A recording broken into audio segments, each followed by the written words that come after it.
Alrighty, let me pull up my notes. What is going on, everyone? Let's face it, grabbing a bag of chips, biting into them, realizing that they are stale because you left them open overnight is never a fun time. How many of you keep that same mindset when it comes to your betta fish's dry fish food? So here I'm talking about flakes, pellets, all the good stuff. Keep watching and I'll show you what you may be doing wrong in terms of storing your betta fish's dry fish food, and I'll give you some solutions to course correct.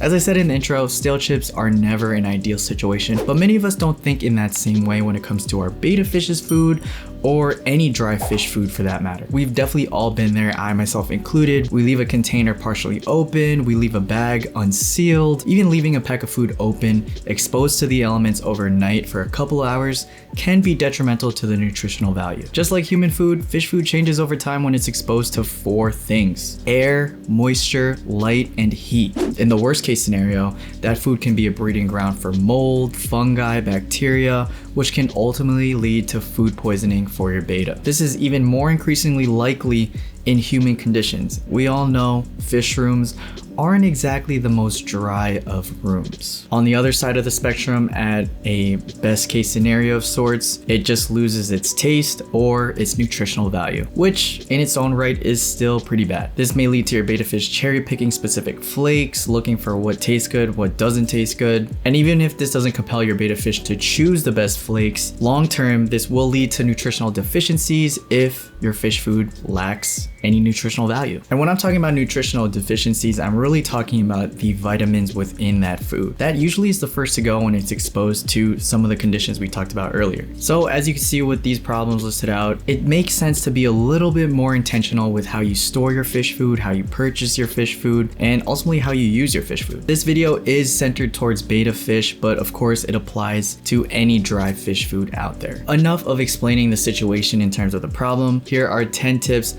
on how to appropriately store your dry fish food for your betta fish and for any other fish out there. Tip number 1 is to make sure you buy fish food that is well packaged to begin with. Thin, poorly sealed bags that come in what look like Ziploc bags, usually from these up and coming little businesses that are trying to get their fish food out there. And by the way, I'm not saying you shouldn't support them, support your small businesses, but this kind of packaging is often less than ideal. Ideally, pick the ones with the bags that come in that foil material that's really well sealed. Let me show you something. All right. So here, want to be fully transparent. Some of these tips came from personal mistakes that I myself made in the past. So here are 2 containers of fish food flake, and I want to show you what is not ideal when it comes to packaging. First, I'll use this one. This one is from Pharmaquatics, very good brand. I highly recommend them. But as you could see on their lids, if you get close, I can't really tighten it because either I use too much force to begin with or the screw mechanism is just worn down. As you can see in this lid, it has the grooves and notches. If you ever stripped a screw in the past where you can no longer drill it in because it doesn't catch into whatever you're drilling into, that is kind of the case with this lid, where no matter how hard I try to tighten it, it just doesn't catch. So that is something you definitely want to look out for. Next up, we have Tetra Flakes. The amount of protein here is not that bad, 47%, but the first ingredient is fish meal. And if you haven't watched my other video on how to spot a high quality fish flake, check that out. I'll put it right over here. But anyway, back to the topic. So on this one, I ordered this off of Amazon and I didn't really think it was an issue in the past, but as you could see here, there is a little hole right there. It came to me delivered like that. Initially, it wasn't really an issue because it comes sealed prior to packaging and then you break the seal whenever you want to use it. While it may not be a big hole, this does open the opportunity of exposure to the other elements such as air, moisture, even light. If you do get a lid with a crack or a hole in it, tape it up, or I personally would just return it. I didn't know it back then, but I know now. At least this lid is better than this one in terms of the tightening mechanism. No matter how hard I try to twist it, it stays locked in, it stays sealed. So now I have another container. This is by Extreme Fish Foods. Perfectly good lid. The one detriment to this one is that the container is translucent. And as we said earlier, one of the elements that affect the composition of food over time is light. Every container I showed you so far has some issue with it, but I'm glad I could bring up these factors to you guys so you can avoid it in the future. So again, translucent container, not ideal. All right, now on to the bags. Sometimes you'll see fish food put in sort of a Ziploc bag like this. These are plant weights. This isn't fish food, I know. I've never purchased food that comes in a Ziploc bag, and hopefully after this video, you guys never will either. But when I say Ziploc bag, I'm talking not necessarily the Ziploc mechanism, but more of the translucent, plastic, one seal kind of bag in this case. A more ideal bag that your fish food can come in is these kind of bags. This is a levamisol flake from Everything Aquatic. I'll see if they're still on Amazon. If they are, I'll link them down below. And of course, my favorite Northfin Betta Bits for betta fish. So these foil type bags are a lot more ideal. The seal is a lot more bolstered. The seal down here also is a lot more bolstered, and they're not transparent. This is even more so important for levamisol flake, not necessarily because I'm using this as a food source, but because I'm using this as a method of treatment. Levamisol, when it gets exposed to light, essentially gets rendered useless. The pharmacist in me is coming out, but not only does that apply to food, but it also applies to medicine. So these again are your ideal bag scenarios. I'll link down the foods that I do recommend as shown here down in the description. If you want to use them, feel free to use those links. They do support the channel, but again, no pressure. All right, that was a mouthful for tip number 1.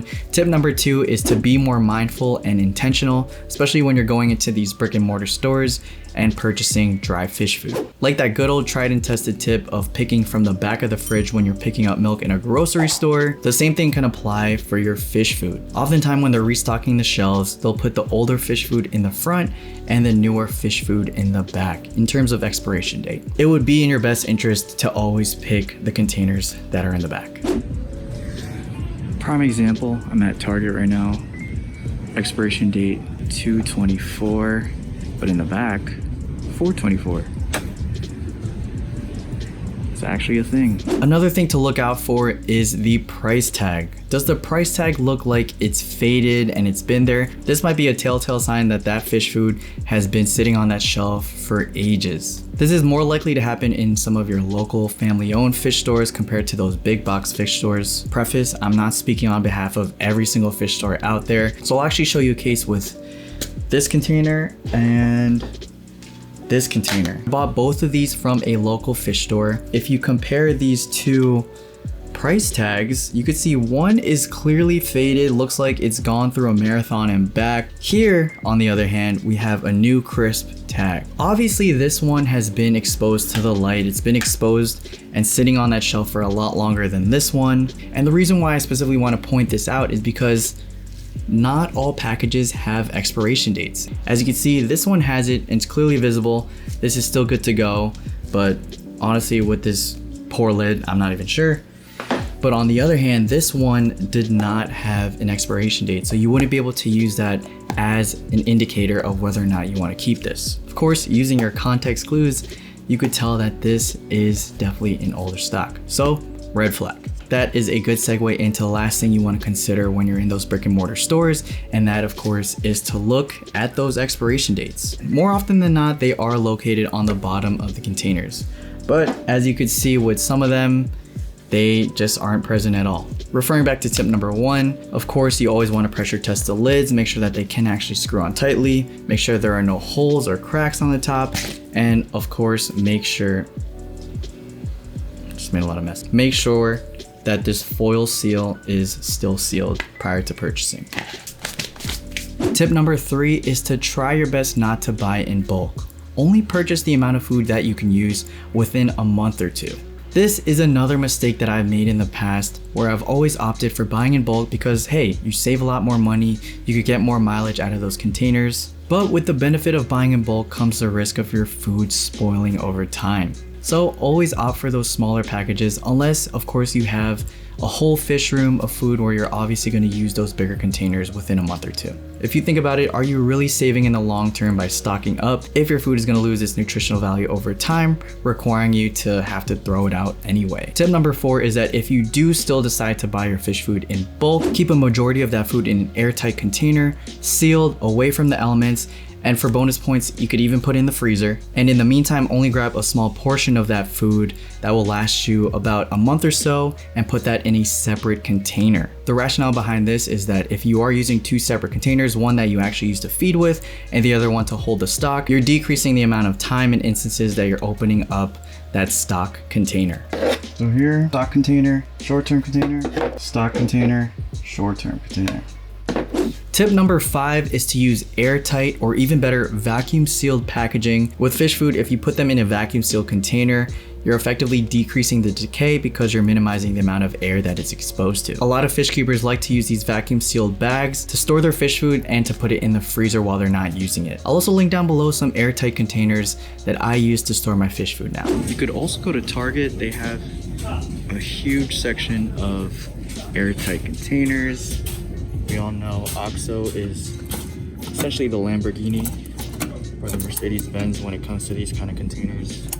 But there are definitely options. We get them in kits. If you want to go on Amazon, I will link down in the description the one that I. For those of you who don't want to invest in containers specifically for your fish food, a cheaper alternative would be to get your container, take off the lid, put saran wrap over here or some form of wrap. You just lay it on top and then you take your lid and just screw it on as you normally would. By doing that, you're adding another barrier between the elements and your fish food. Tip number 6, do not forget to close your containers after each use. And as an add-on to that tip, do not leave these containers on top of your fish tanks because that is arguably the least ideal situation. As I said earlier in this video, I've done a fair share of these mistakes in the past, specifically leaving the containers or bags open after using them, and I've left them on top of my fish tanks. This is probably the worst place you could leave your food exposed over a long period of time because depending on your setup, it might be exposed directly to the aquarium light. This is probably one of the most humid parts of your fish room. And lastly, heat is probably being emitted from the light from up top and from the tank down below. Once moisture gets into the container, fungi, bacterial growth are all fair game, which again is another reason why you shouldn't buy in bulk, because if you do make this mistake, you're not losing much. If you really want to go above and beyond, you can actually purchase a mini refrigerator. These little refrigerators are used specifically for makeup, but they make a great alternative use for your fish food. These mini makeup fridges accomplish a lot of things. They're sealed, they're dry, away from light, and they're cool. Cool as in temperature wise. I'll link down below a sleek, stealthy black one that I recommend. Tip number 7 is to refortify your fish foods. If you do not want to throw away your fish foods after making some of these mistakes, another alternative would be to refortify it with some of the vitamins that may have been lost. I'll link down below a specific food drop that you could drop onto your fish food before feeding your fish. A lot of people have had success with this specific brand and a lot of people recommend it, so feel free to try it out. Tip number 8 is to place your food in dark areas, especially if it comes in a translucent container. So one way to circumvent the problem with this container is to take all the food and dump it into a non-transparent container. Another alternative would be to put this in a brown bag when you're not using it. If you do end up buying the makeup fridge, that solves this issue within itself. You could even go as far as putting duct tape, masking tape, or electrical tape around here. The most economical solution that I found is to just buy a bin that's opaque and has a lid. That way, regardless of what containers you decide to purchase or that you use, you could just dump them all into that bin. If you really do want to be a stickler, once you do get that container, don't store it on a shelf that's on top of any of your aquariums. Put it underneath your aquariums where it's more dry and the humidity isn't rising towards. Tip number 9 is to make sure your fingers are dry and clean whenever you're feeding your fish. Not only is this important for the sake of your fish not ingesting any nasties that are on your finger, but it's also important for the container food that you're feeding from. Of course, as we said earlier, if you're introducing any moisture from your fingers into your container, there's a whole slew of problems that lead from that. But on the other hand, you also want to make sure your hands are clean because you don't want to introduce any bacteria into those containers. Always wash up before feeding and fully dry those fingertips. Another way to avoid this is actually to just use tools when you're feeding your betta fish. You could use mini tongs, mini spoons. A lot of foods nowadays come with these little instruments to prevent this specific issue. And last but not least, tip number 10, which is the ultimatum, is to not be afraid to discard or throw away your fish food. I get it, no one likes wasting food, but more importantly, no one likes wasting money, right? But if you weigh out the pros and cons, the alternative is you're feeding your betta fish a nutritionally deficient food or a food that could introduce infection or disease. If you look at it, that specific situation can end up being a lot more costly than just throwing away that $5 tub of food. Last thing you want to do is invest a whole bunch into medication trying to solve the situation, or even worse, have your betta fish pass away altogether. It's not worth it, just throw away the tub. Just so you know, I practice what I preach. Fortunately, I've left this open overnight a couple times. Goodbye. Translucent, I have left it out exposed into the light. Goodbye. Dysfunctional lid man. Anyway, there you guys have it. Those are 10 tips on how to properly store and manage your dry fish food for betta fish or for any other fish for that matter. Some of these tips may be overly precautious, but this is a channel of best practices, so that means I just want to give you the information, the potential, and you guys can decide which specific tips you resonate with and which ones you want to drop. Hopefully this video brought some sort of value to you, and if it did, be sure to like, share, comment, and subscribe. Follow me on Instagram and on TikTok. Check out pharmaquatics.com. As always, I will see you guys in the next one. Peace.